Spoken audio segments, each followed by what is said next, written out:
evening and welcome to Confessions. I'm Jennifer Watson, your host of Light.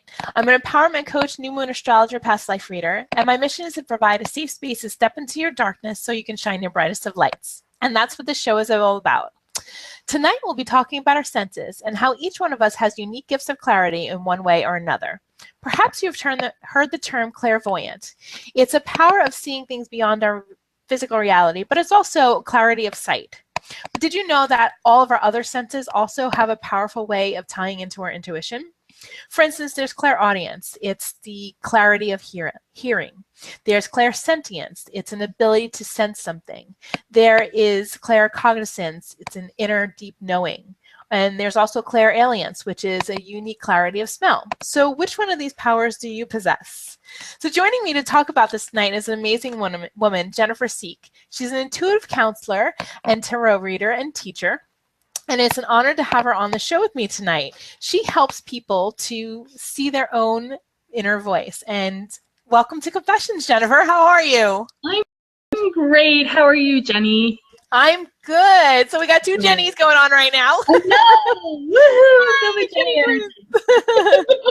So it's been a while since I've talked to you, and I think that when we last talked, you were on the show for Around the World, where we talked about our experiences, and you had shared that you wanted to go to Peru. So did that happen? It did happen, and it was an amazing experience. It was definitely divinely guided for sure. It was a healing experience in many, many ways. The first part of the trip, I was really working with my energy of healing. So I really struggled with being sick and then having a healing experience, a shamanic experience.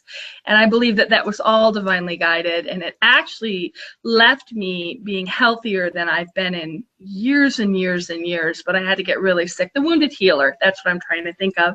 And I had to get really sick in order to really figure out what that looked like. You know how sometimes when you go through these transformational experiences, you have to have a dark night of the soul to get to the brighter light, you know. And definitely there was that aspect to it, but it was amazing. The trip was amazing. So wow, it sounds like it was amazing. All right, so let's get to this. Are you ready to bare your soul? Sure. All right, so let's take a step back in time before all of this amazingness. And you first started out on a path of pursuing counseling, and you've got a degree in that. So what led you to that initial path? What really led me to that was struggling in my own life with choices and maybe not having the best fit in terms of my family of origin, and figuring out how to protect myself and what that looked like energetically for me. And once I was able to protect myself and have good boundaries in my family, I was able to move out into a more social arena and honor my choices in terms of my work life, where I had several bosses who were very sabotaging, very difficult to work with, and I figured out that that was a karmic extension of my family of origin work. And when I was able to look at all of that, like out here, instead of taking it so personally, I was in the place where I recognized I was never meant to do 9 to 5. I was meant to be an entrepreneur and create my own business. And when I started doing that, I got clients in who had the same issues that I had. You know, it's amazing how these things come full circle. You know, helping people deal with pathological narcissism and narcissists in their life and that sort of thing. And I was able to really help them because I was able to help myself, which of course is that wounded healer archetype that we talked about in the beginning. And so that's kind of what it's looked like and how I've come full circle. So, and I love it. And you've taken that, you know, that education of counseling, and you've blended it with your spiritual connection. So how did that come about? How did you make that connection? You know, well, I started doing tarot readings. I was a Montessori school teacher years ago and spent some time, you know, on unemployment doing what a lot of people don't do on unemployment. A lot of people, when they're on unemployment, run out and get the next job that's down the path and repeat the same pattern. I didn't. I went on the back porch. I sat there. I meditated. I worked with my chakras. I did spiritual work. And I figured out more what my calling was. You know, we're a culture that really focuses emphasis on the job and sometimes the ego journey at the expense of vocation or calling. And I really figured out what my calling was. And when I did that, I was able to figure out that I was supposed to do this tarot reading piece. And I started doing it at different festivals, a couple bars, some things like that. And then I found a goodness of fit at a shop called Feed Your Spirit in Clintonville, and did that for 2 years, and was just amazed, because when I was at the very beginning of my journey, you know, you're at the beginning of your journey and you're like, wow, this is so cool, but I don't know what it's about, right? And by the end of doing it for 2 years, I really did have a sense that it helps people open up their intuition. And when we open up our intuition, our lives work better. And having put that piece together, I was like, well, why does that work, right? Why is opening up our intuition so powerful and so evocative, and why does it make our life path work better? And so I went to a school called Pacifica, which is out in California where you are, which is a school that really focuses on counseling from the perspective of the psycho-spiritual. So looking at psychology as a lens to understand our spirituality. And it was a Jungian focused program, so that's an archetypal program.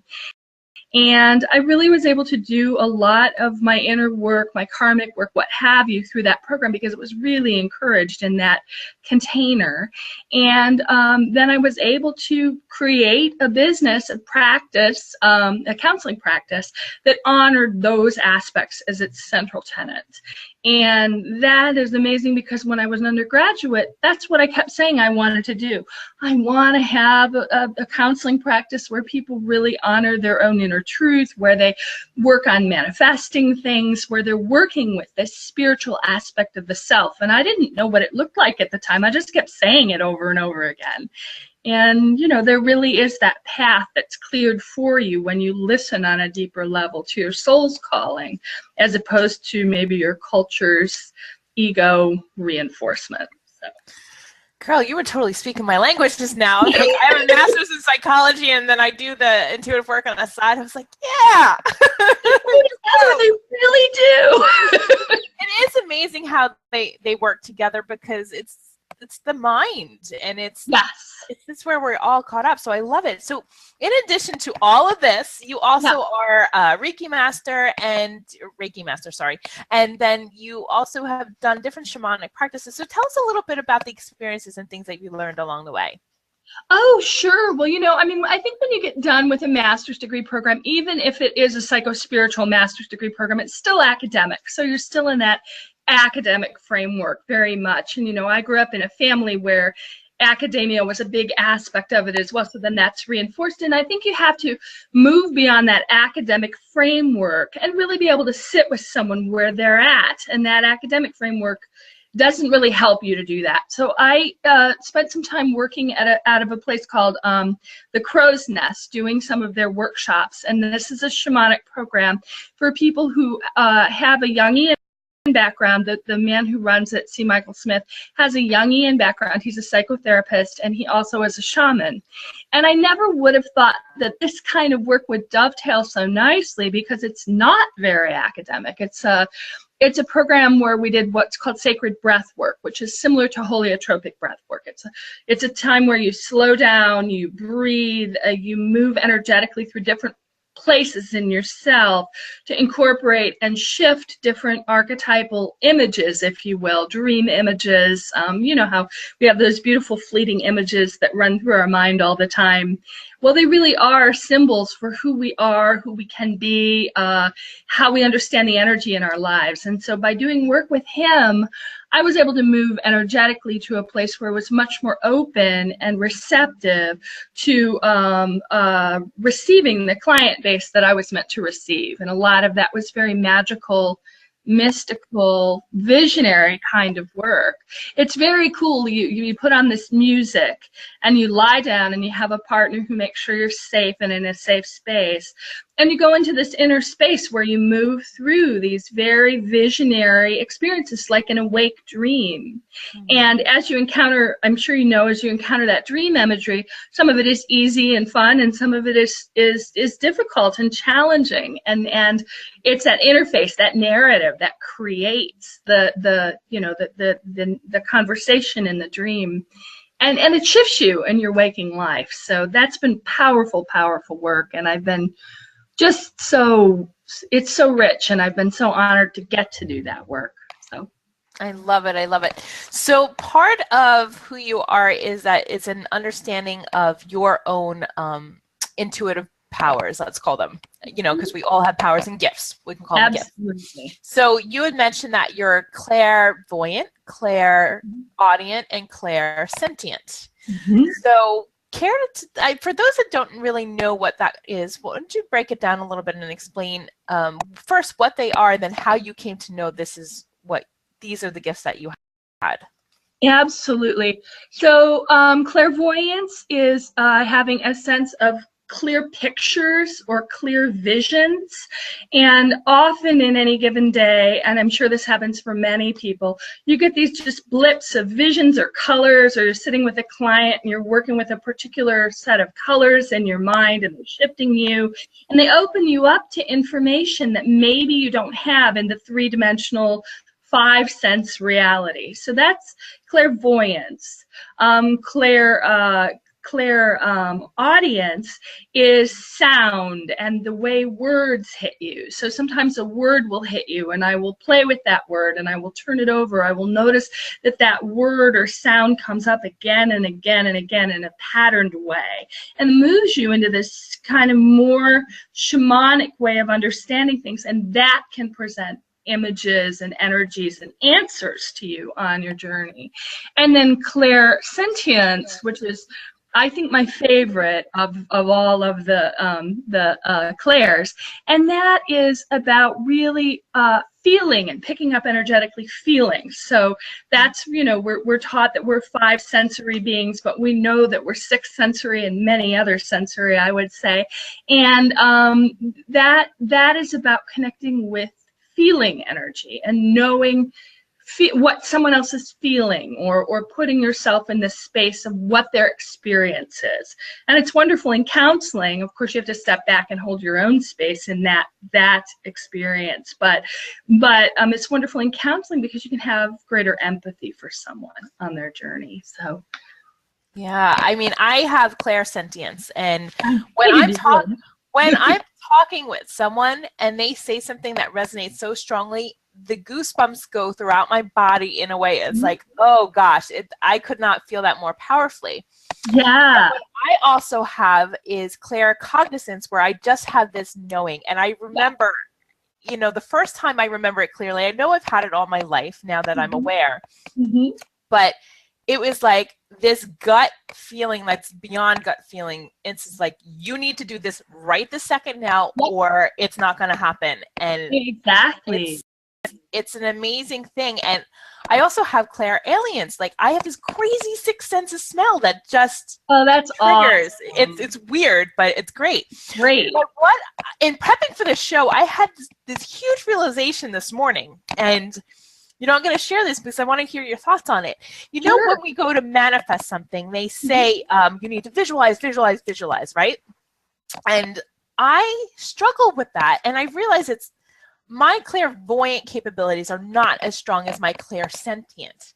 So when I set an intention but feel that intention, it comes about much quicker than when I sit there and try to say I'm imagining a relationship. If I sit there and try to visualize what he looks like, or what, it does nothing. If I pretend he's sitting there next to me, I feel that vibe much more strongly. So I'm wondering if that works for us as human beings too. There is no right way to try to set intentions. And if you have stronger powers of knowingness or feeling or hearing, hear what it's like. See what it's like. So I thought that was amazing. I was like, oh, holy aha. No, absolutely. And that's where that energetic match with your client is so super duper important, where you're able to set aside your own way of doing it and say, oh, this is how my client does it. So if I were going to shape the environment to reinforce all of the sensory experiences that they have around their intuition, what would that look like? How do I create that environment with a client.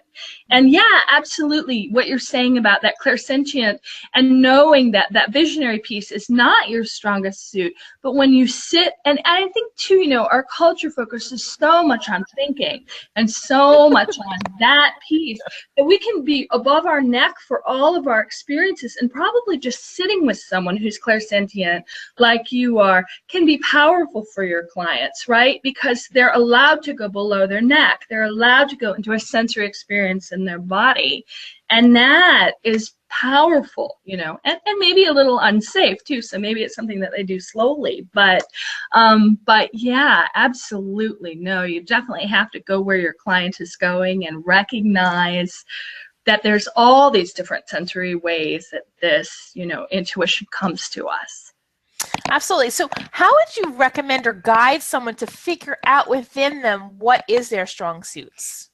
Yeah, well, for one thing, I noticed their language because, you know, if you're familiar with neurolinguistics, their language pattern will probably be where their gifts are or where their, what I call their alchemical home is, right? So their instinctual way of knowing will be already in their language. So they will say, I see this so clearly, as opposed to I feel this so clearly. That's a really good indicator. And then I noticed, like with my tarot card classes, I notice, you know, if they're talking about what they're feeling or what's coming through them, and that's more of a clairsentient way, or if they're pointing at the card and saying, look at how bright the colors are and look at the direction that that person is pointing in, you know, then they're kinesthetic, their body identified, and or they're visionary, you know, they're visual, so they're claircognizant and what's the other one? The other one, the the one where you see pictures. Oh, voyant. Clairvoyant, right, yes. And I also noticed this connection between claircognizance and clairvoyance often, that sometimes when someone can use their visionary capacity, they also know things through that. I don't know, there's just this weird connection. I don't know what it is. I'm probably figuring it out for myself. But yeah, for me, yeah, what's it like? I'm not clairaudient as much. It's not one of my strongest of hearing, but the knowing is like I'm being told something, but it's not words as much. It's not like I hear a voice. It's like just words flow through, and then okay, I know I have to do this.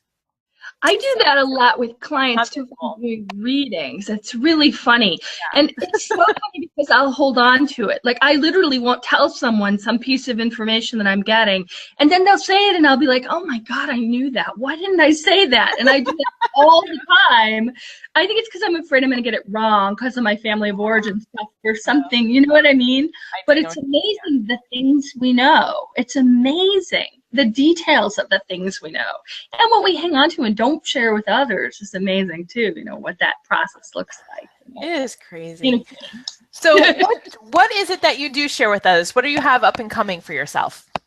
Oh my gosh, well, I'm pretty excited because I've been doing these workshops on chakra balancing work, which is chakra balancing, chakra toning. It's this wonderful system that we have energetically and inside our body that has to do with the way that we regulate color work, which revibrates and re-energizes all of the channels in our body. I started sharing this work around Christmas. I'm writing a book, and I'm also doing an MP3 with this work, and the MP3 should be ready sometime this spring. We'll see. I say that cautiously because of all the details, but that's the goal.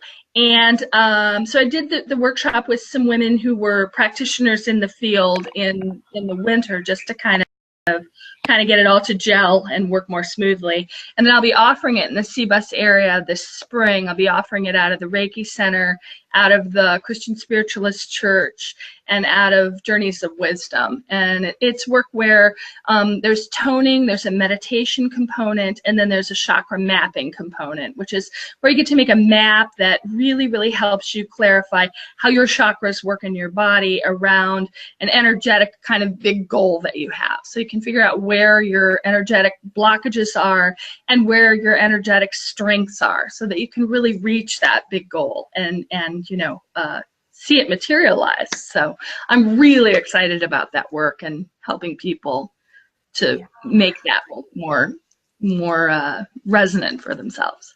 That sounds fascinating. I wish I was in that area. We could do it over the internet. We could do it on Skype. Right? Good. Oh, I'd love to talk about that. That's so fun. So, all right, we've come to a point in the show that's confession time. All right. You shared with me that it took a lot of courage for you to honor your truth and to start your own business. So, share with us your story about what you went through, what that experience was like for you. Wow. Well, I think whenever we're doing depth work with ourselves, whenever we're working through karmic patterns and things like that, we have that dark night of the soul before things are so much more bright and clear, like you talked about in the very beginning of your, your logo, your piece that you talked about for your show. You said it so nicely about how we have to move through the dark to get to the brightest lights in ourselves. I think that's what you said. And that's just so true.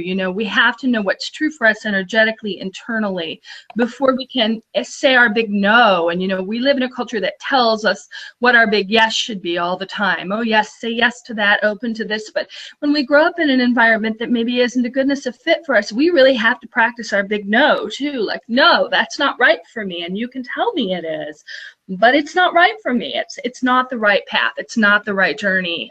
This person doesn't have my best interest at heart. And so I had to do a lot of that, getting really clear that people around you who don't have your best interest in mind are not going to tell you that they're undermining you. They're going to tell you, oh yes, come this way, follow this way, my child, this is good for you, right? So you really have to face off and work with what I call that trickster energy and say, no, that's not what's going on there. There's something tricky here. So I really had to work with that energy a lot in my family of origin, for sure, when I was very young.